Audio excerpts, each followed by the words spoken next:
Very, very pointless. But I feel compelled to do this. Thanks to John Wolfe, who left such an amazing message on Rumble that I had to make a video. Because this is the state that this world is in at this very moment and has been for a very long time. So, yeah, he is succeeding at not getting his channel pulled. Well, he does talk about the right things. It's exactly true. He talks about right. Right versus left. And hammers the point home. What is the point? Well, the point is that he talks about the right thing. I illustrated in my last video, he talks about the things that real truth tellers like myself and various other people out there talk about. We're not allowed to talk about, but Russell can. And of course hammers the point home. Why don't you ask him? Why would I? And you're assuming that's a him. This is an invert. Instead of letting your jealousy rule you and going all emotional. See, this is the last ditch resort of these types of people. They resort to almost like name calling in a sense. Assuming that I'm jealous. Why would I be jealous of Russell? I've made it clear in numerous videos. I've never put emphasis on how many subscribers I have or how many views I get. It's meaningless to me. The only thing I'm interested in is just simply getting the truth out there. That's it. I don't care about views or subscribers. If you feel so inclined to watch, that's cool. If you don't, that's fine. If you feel like sharing the video, that's not a problem. I don't care if you give it a thumbs up or a thumbs down. I don't care. Because ultimately, it means nothing. So, no, I'm not a jealous person. I'm not jealous. And going emotional. How am I going emotional? I suppose in the context of telling people the truth, I want people to understand that there is only one truth. And I would urge people to open up their Bible and repent. And I understand that not everybody wants to. And that's your choice. We have free will.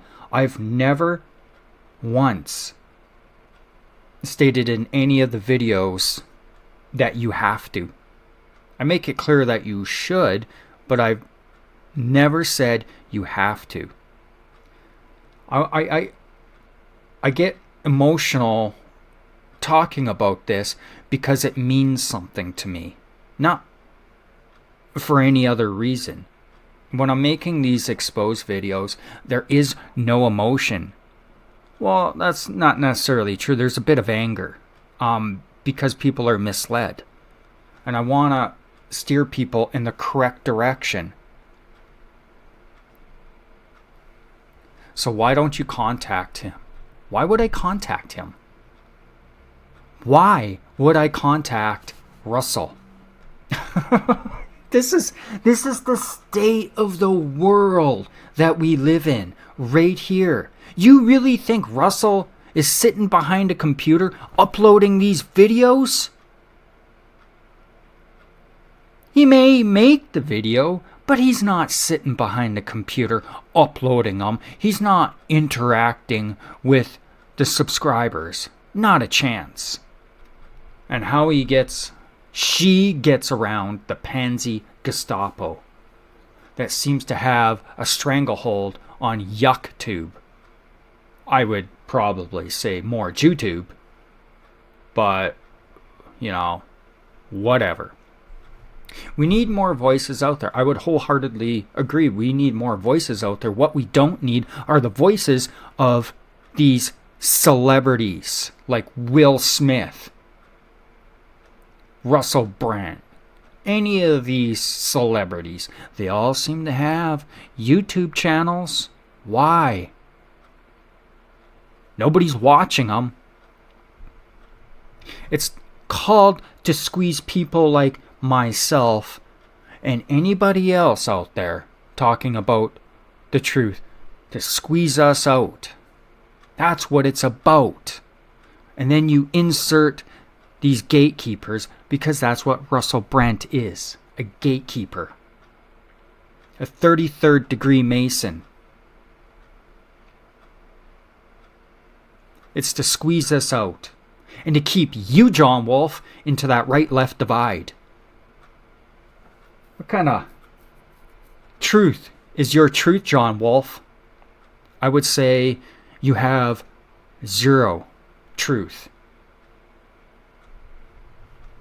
We need more voices out there, not less.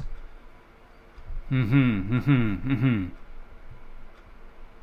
kept them on my list for years and I am satisfied. What are you satisfied with? That I'm just wrong. I'm just wrong, right? How dare you come onto my channel and even how dare you come on my channel and put this rhetoric on here, this garbage. And apparently I look silly. So please, John Wolf, show me how to not look silly with exposing your idol. See, that's the problem. You come onto my channel and you defend these people, your false idols. It's pathetic, buddy.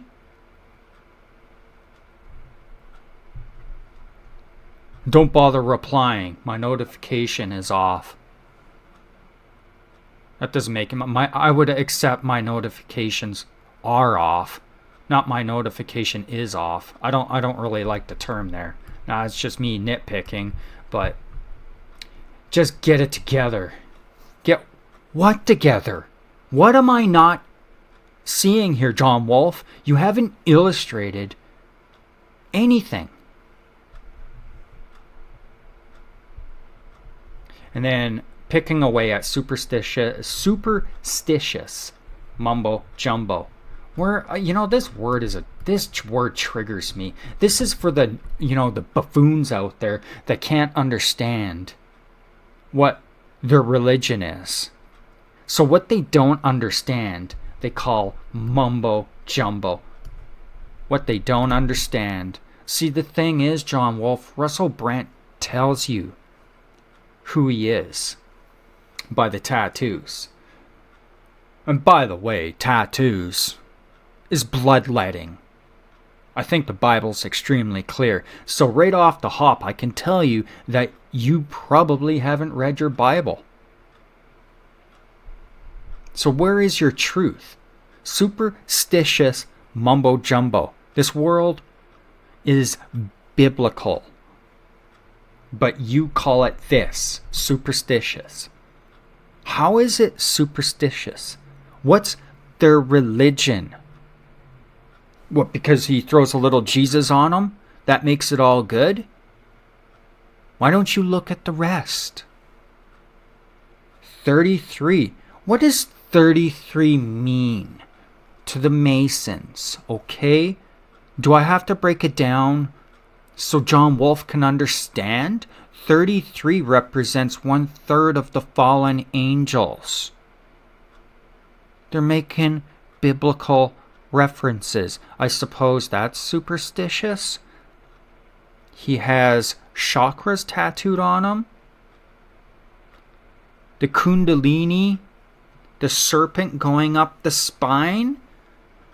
There's a reason why Aleister Crowley was promoting things like yoga, because it's called channeling. So this is what they don't understand. They make reference and make fun of what they don't understand and call it mumble jumble. Because it ain't the way to do it. Well, show me the right way to do it, John. You leaving pointless comments onto my channel really isn't the way. I'd offer you an open dialogue. with the conversation. But apparently you've disabled your comments. So you blindly, and I'm going to throw it out there, you religiously follow your idols. Now I could tell you that you probably really haven't read the Bible, because what did they do back in the First Testament? What did all the tribes do? They went back to worshiping Baal. Time and time and time again. I would like to know when that ever stopped. When did the worship of Baal ever stop? Unbelievable. They follow these people blindly.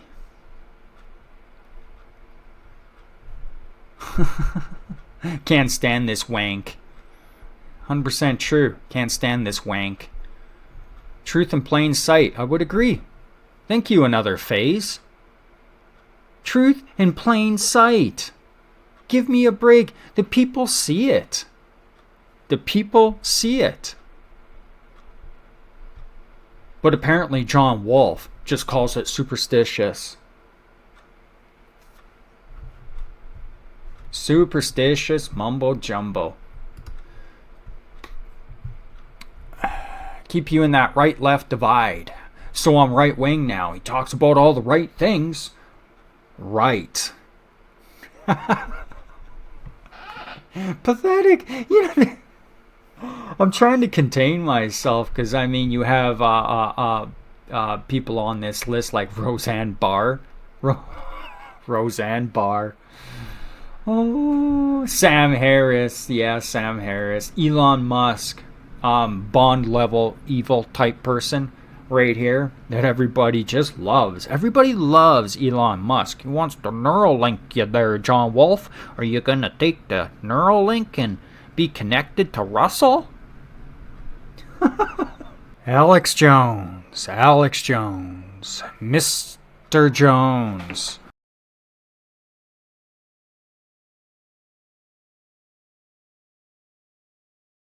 Alex Jones, what a shill. We got Joe Rogan, Mr. DMT. Stick to Fear Factor, buddy. Your podcast is wretched and terrible. Horrible. I cannot believe people waste their time listening to what you have to say. To be fair, oh gosh, these people are gatekeepers. You're so horribly misled. Horribly misled. People like John Wolfe, horribly misled. Hey, you know what, man? You want to follow these people? By all means, follow these people. But don't be at all surprised. People start exposing it. Exposing the lies and the deception. That your worldview just kind of crumbles. Why would you follow his face, her face, its face? How can you follow this person? He tells you who he is, or she. And I'm not going to get into the gender. It's hard with these pronouns. I'll just refer to it as he. It's preferred gender. And we know that it's a cross-dresser. By definition, that means it's a transvestite. By definition. Cross-dresser. Freemason. Freemasons love to cross-dress. It's a cross-dresser. I mean, there's some truth, man. There's your truth, John Wolfe. It's narcissistic because tattoos are kind of self-adornment, aren't they? Even though they may, and I hope in my case they do, have sort of spiritual significance, when I start talking about them, I notice like a sort of a vague feeling of like, I'm pretty important, sort of comes over me. So I'm going to try to combat that while telling you about my new tattoo and my other tattoos, particularly this controversial little guy. This controversial little guy that never fails to get a little mention from people who will ignore every other tattoo and every other thing about me in order to go, because 33 is connected somehow in ways I don't know, because I'm, get this, not in the Illuminati. And if you say someone's in the Illuminati, you've got to at least sort of go, like, And the reason I think they're in the Illuminati is because what they're doing and saying is leading to this, which the Illuminati would love, by the way. Right? Like the Illuminati, if there is such a thing as the Illuminati, presumably they're a powerful centralized group who are interested in subduing individuals and controlling and instantiating institutional power so dominant centralized forces can continue to flourish while ordinary people suffer, right? So that would mean things like telling people, hey, everything's fine in the world, everything's great. And then you go, yeah, but you would do that because you're like a controlled opposition. It's like, well, as Neil deGrasse Tyson once said, is there anything that I could say that would make you believe, for example, that, you know, America did land on the moon or that the Earth is round? And if the person he's arguing with says, no, there's nothing you could say, he said, well, there's no point in having a conversation then, is there? Because when I spoke to him, I goes, do you think that the Americans really went to the moon? He goes, man, there's a whole, like, you can go to Cape Canaveral and there's all these, like, boxes of files of complicated mathematical equations. It just would be such a mad thing if they didn't. Or if the Earth is flat, what's the benefit of that theory? So, in a sense, this started about tattoos, but it's quickly got into conspiracy theories, because, like, I'm open to listening to conspiracy theories, because there are no doubt conspiracies between powerful sets of individuals and powerful institutions, but the aim is always to increase and impose power, to maintain control.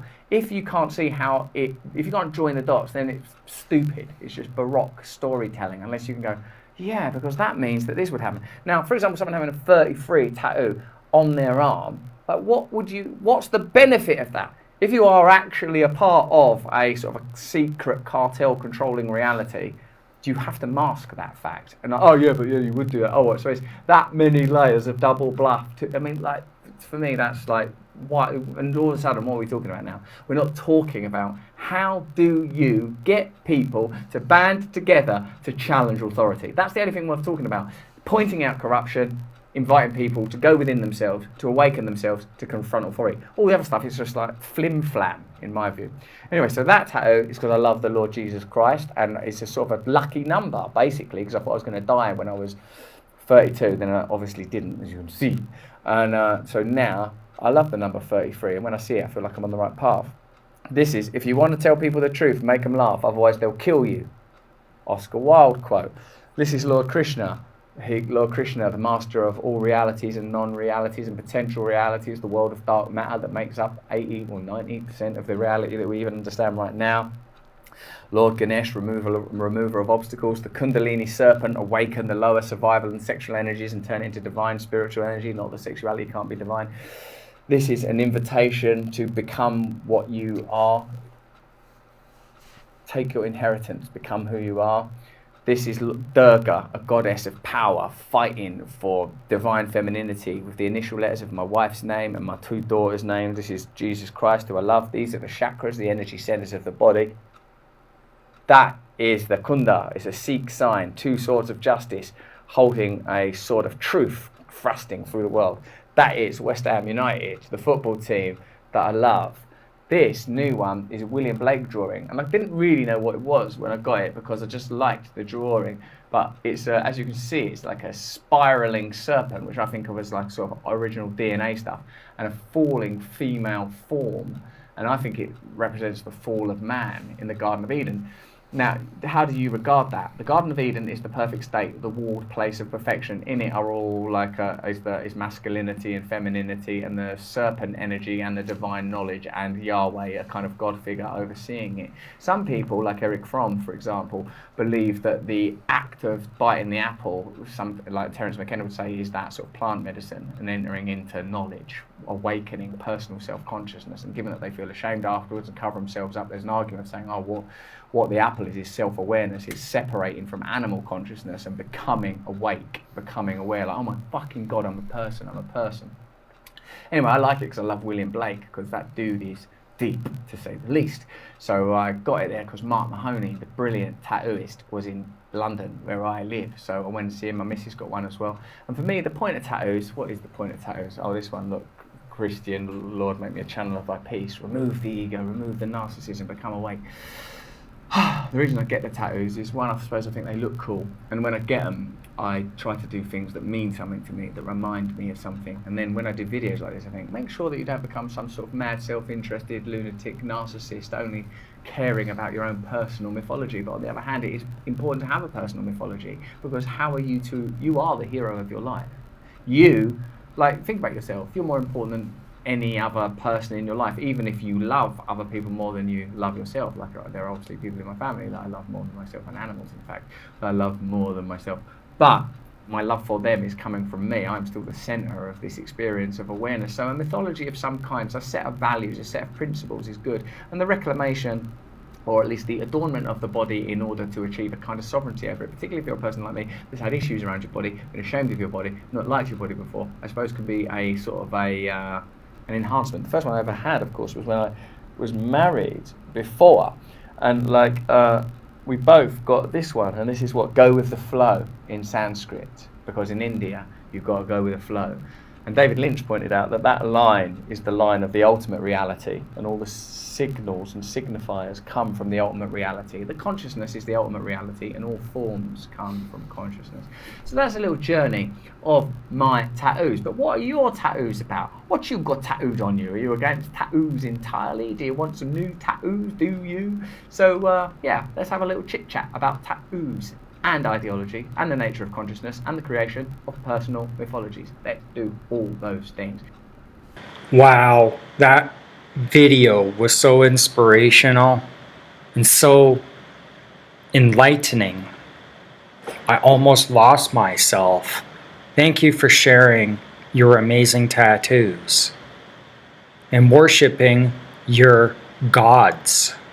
What, because you throw Jesus Christ on a cross on your arm, that means it's all good?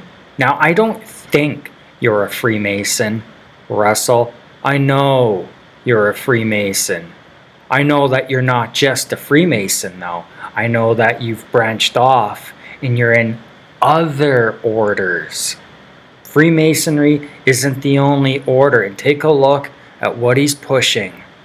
New Age, chakras, etc. Kundalini.